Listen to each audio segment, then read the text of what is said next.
नमो नारायण, राधे राधे। अब हम श्रीमद् भगवद गीता के 6ठे अध्याय के 17वें श्लोक, जो कि अभ्यास योग ध्यान योग का विषय है, इस पर चर्चा करते हैं। भगवान ध्यान के विषय में, योगाभ्यास के विषय में युक्ताहार की बात करते हैं। कहते हैं, युक्ताहार विहारस्य युक्त चेष्टस्य कर्मसु युक्त स्वप्नावबोधस्य योगो भवति दुःखः। भगवान कहते हैं कि हे अर्जुन, दुखों का नाश करने वाला योग तो यथा योग्य आहार और विहार करने वाले कर्मों में यथा योग्य चेष्टा रखने वालों का तथा यथा योग्य सोने और यथा योग्य जागने वालों का ही सिद्ध होता है। जो उचित आहार करते हैं, जो ये सब दुखों का नाश करने वाला उचित आहार विहार और यथेष्ट रूप से सोना और जगना जो नियमित करता है, उसी का योग सिद्ध होता है। भगवान कहते हैं, युक्ताहार विहार से भोजन सत्य और न्याय पूर्वक कमाए हुए धन का हो या सात्विक हो, पवित्र न हो। भोजन स्वाद बुद्धि और पुष्ट बुद्धि से न किया जाए, बल्कि साधना बुद्धि से किया जाए। भोजन सत्य और न्यायपूर्वक कमाए हुए धन का हो, सात्विक हो, अपवित्र न हो। भोजन स्वाद बुद्धि और पुष्ट बुद्धि से न किया जाए, बल्कि साधना बुद्धि से किया जाए। भोजन धर्मशास्त्र और आयुर्वेद की दृष्टि से किया जाए तथा उतना ही किया जाए जितना सुगमता से पच सके। भोजन शरीर के अनुकूल हो तथा वह हल्का और थोड़ी मात्रा में, खुराक में थोड़ा कम हो। ऐसा भोजन करने वाला ही युक्त यथोचित आहार विहार करने वाला होता है। विहार भी यथा योग्य हो, जैसे ज्यादा घूमना फिरना न हो, बल्कि स्वास्थ्य के लिए जैसा हितकर हो वैसा ही घूमना फिरना हो। व्यायाम योगासन आदि भी न तो अधिक मात्रा में किया जाए, न उसका अभाव ही हो। ये भी यथा योग्य होना चाहिए। जितना आपकी शरीर कंफर्ट कर सके उतना आपको योग का अभ्यास करना चाहिए, योगासन करना चाहिए, व्यायाम करना चाहिए। ऐसा करने वाले को युक्ताहार विहार से कहा गया है। युक्त चेष्टा से कर्मसु, अपने वर्ण आश्रम के अनुसार अनुकूल और देश काल परिस्थिति आदि को प्राप्त हो जाए, उसके अनुसार शरीर निर्वाह के लिए कर्म किए जाएं। अपनी शक्ति के अनुसार कुटुंबियों की तथा समाज की हित बुद्धि से सेवा की जाए तथा परिस्थितियों के अनुसार जो शास्त्र विहित कर्तव्य कर्म सामने आ जाए, उसको बड़ी प्रसन्नता से किया जाए। इस प्रकार उसकी कर्मों में यथोचित चेष्टा है, उसका नाम यहाँ युक्त चेष्टा से कहा गया है। जैसे आप जिस देश ग्रामपुर परिस्थिति में रहते हैं, जिस आयु वर्ण वंश गोत्र के हैं, वहाँ के रीत रिवाज से जो कार्य उसमें आप सम्मिलित हो, उनमें सहयोग करें, उसमें ध्यान योग की भावना पैदा कराएं और उस कर्तव्य कर्म मान के उनका सहयोग करें, साथ में हैं। युक्त स्वप्नावबोध से, सोना इतनी मात्रा में हो जिससे जागने के समय निद्रा आलस्य न सताए। सोने का भाव जो होता है यही होता है कि उतना शरीर से निद्रा आलस्य आपको न सताए। दिन में जागते रहें और रात्रि के समय भी आरंभ में तथा रात्रि के अंतिम भाग में जागते रहें। रात्रि के मध्य भाग में सोएं। इसमें भी रात में ज्यादा देर तक जागने से सवेरे जल्दी नींद नहीं खुलेगी और जब जल्दी सोएंगे तो जल्दी जगेंगे। इसका कहने का अर्थ यह है कि जिस सोने और जागने से स्वास्थ्य में बाधा न पड़े, योग में विघ्न न आए, ऐसे यथोचित ही व्यक्ति को सोना और जगना चाहिए। यहाँ युक्त स्वप्न से कहकर भगवान ने कहा कि निद्रावस्था को ही यथोचित कह देते हैं तो योग की सिद्धि में बाधा नहीं लगती थी, और पहले कहे हुए अधिक सोना और बिल्कुल न सोना, इसका निषेध यहाँ यथोचित सोना कहना कहा गया है। फिर भी यहाँ अवबोध शब्द देने का मतलब यह है कि जिसके लिए मानव जन्म मिला है उस काम में लग जाना। मेरा मानव जन्म इसलिए मिला है मनुष्य परमात्मा की प्राप्ति कर ले, स्वयं के अंदर उस तत्व को खोज ले, भगवान में लग जाना, सांसारिक संबंध से ऊंचा उठकर साधना में यथायोग समय लगाना, इसी का नाम जागना है। यही जगह जामिन जागे जोगी। जो व्यक्ति जितना समय साधना में लगाता है वही जागना है, बाकी तो सोना ही सोना है जीवन। योगो भवति दुःखः। इस प्रकार यथोचित आहार विहार आदि करने वाले ध्यान योगी का दुखों का अत्यंत अभाव करने वाला योग सिद्ध हो जाता है। जब यह योग सिद्ध होगा तो दुखों का अभाव हो जाता है। योग और भोग में विलक्षण अंतर है। योग में तो भोग का अत्यंत अभाव है, पर भोग में योग का अत्यंत अभाव नहीं है। कारण कि भोगों में जो सुख होता है वह सुखानुभूति भी असत के संयोग का वियोग होने से होता है। असत का संयोग होता है, असत के संयोग का वियोग होने से होता है। परंतु मनुष्य की उस वियोग पर दृष्टि न रहकर असत के संयोग की दृष्टि रहती है। अतः मनुष्य भोगों के सुख को संयोग जन्य ही मान लेता है। ऐसा मानने से भोग शक्ति पैदा होती है, इसलिए उसको दुख का नाश करने वाले योग का अनुभव नहीं होता। दुखों का नाश करने वाला योग वही होता है उस जिसमें भोग का अत्यंत अभाव होता है, जहां भोग होता ही नहीं।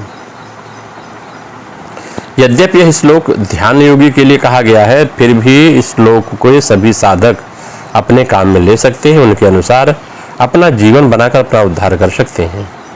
इस श्लोक में मुख्यतः 4 बातें कही गई हैं: युक्त आहार विहार, युक्त कर्म, युक्त सोना और युक्त जगना। ये 4 बातों को साधक काम में कैसे लाए, इस पर विचार करना है। हमारे पास 24 घंटे हैं, हमारे सामने 4 काम हैं। 24 घंटे को 4 भाग में विभक्त कर देने पर काम के लिए 6-6 घंटे मिल जाते। तो आहार विहार, भोजन करना, घूमना फिरना, इन शारीरिक आवश्यकताओं के कार्यों के लिए हमें 6 घंटे मिले हुए हैं। कर्म यानी खेती, व्यापार, नौकरी, जीविका संबंधी कार्यों के लिए 6 घंटे हैं। सोने के लिए 6 घंटे हैं। जागने अर्थात भगवत प्राप्ति के लिए जप तप ध्यान साधन भजन कथा कीर्तन आदि के लिए 6 घंटे हैं। इन 4 बातों के भी 2-2 भागों के 2 विभाग हैं। एक विभाग है उपार्जन अर्थात कर्म कमाने का, और दूसरा भाग है व्यय अर्थात खर्च करने का। युक्त कर्म और युक्त जागना, ये 2 बातें उपार्जन की हैं। युक्त आहार विहार और युक्त सोना, ये 2 बातें व्यय की हैं। उपार्जन और व्यय, इन 2 विभागों के लिए हमारे पास 2 प्रकार की पूंजी है। पहली पूंजी है सांसारिक धन धान्य, दूसरी पूंजी है आयु। पहली पूंजी जो सांसारिक पूंजी, इस पर विचार किया जाए, धन धान्य पर विचार किया जाए तो उपार्जन अधिक करना तो चल जाएगा, पर उपार्जन की अपेक्षा अधिक खर्चा करने से काम नहीं चलेगा। इसलिए आहार विहार में 6 घंटे न लगाकर 4 घंटे से ही काम चला लें। खेती व्यापार आदि को 8 घंटे लगा दें। इसका अर्थ है कि आहार विहार का समय कम करके जीविका संबंधी कार्यों में पहले व्यक्ति को ज़्यादा समय लगाना चाहिए। दूसरी पूंजी हमारी है आयु। आयु पर विचार किया जाए तो सोने में आयु व्यर्थ खर्च होती है, अतः सोने में 6 घंटे न लगाकर 4 घंटे ही काम चला लें और भोजन ध्यान आदि में 8 घंटे लगा दें। इसका अर्थ यह है कि जितना कम समय सोने में काम चल जाए उतना चला लें। नींद का बचा हुआ समय भगवान के भजन ध्यान आदि में लगा दें।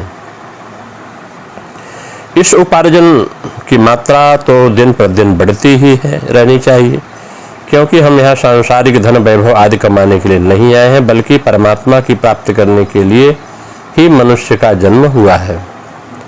इसलिए दूसरे समय में से जितना समय निकाल सके उतना समय निकाल कर अधिक से अधिक भजन ध्यान करना चाहिए। दूसरी बात यह है कि जीविका संबंधी कर्म करते समय भी भगवान को याद रखें और सोते समय भी भगवान को याद रखें। सोते समय समझें कि जब तक चलते फिरते बैठकर भजन किया, अब लेटकर भजन करना है। लेटकर भजन करते करते नींद आ जाए तो आ जाए, कोई बात नहीं, पर नींद के लिए नींद नहीं लेना है। इस प्रकार लेटकर भगवान का स्मरण करने का समय पूरा हो गया तो फिर उठकर भजन ध्यान सत्संग स्वाध्याय करें। भगवान का स्मरण करते हुए काम धंधे में लग जाए तो सब का सब काम धंधा जो है आपका वो सब भजन हो जाता है, इसमें संशय नहीं है। अगर इसकी हम क्रिया योग के माध्यम से व्याख्या करें तो यह बात और स्पष्ट हो जाती है। 17वें श्लोक में भगवान कहते हैं कि योगाभ्यास की प्रथम अवस्था में खूब बंधे हुए नियम का होना ठीक होता है। नियम न रहने पर किसी कार्य में सफलता प्राप्त नहीं होती। योगाभ्यास के विषय में तो इस पर विशेष ध्यान देना चाहिए। यह कहने की आवश्यकता नहीं है कि ठीक समय पर सोना, ठीक समय पर जगना, ठीक समय पर भोजन, ठीक समय पर भजन ध्यान होना चाहिए। इनमें से प्रत्येक के लिए जो समय दिया जाए उसका भी व्यतिक्रम नहीं होना चाहिए, इस पर ध्यान देना पड़ेगा व्यक्ति को।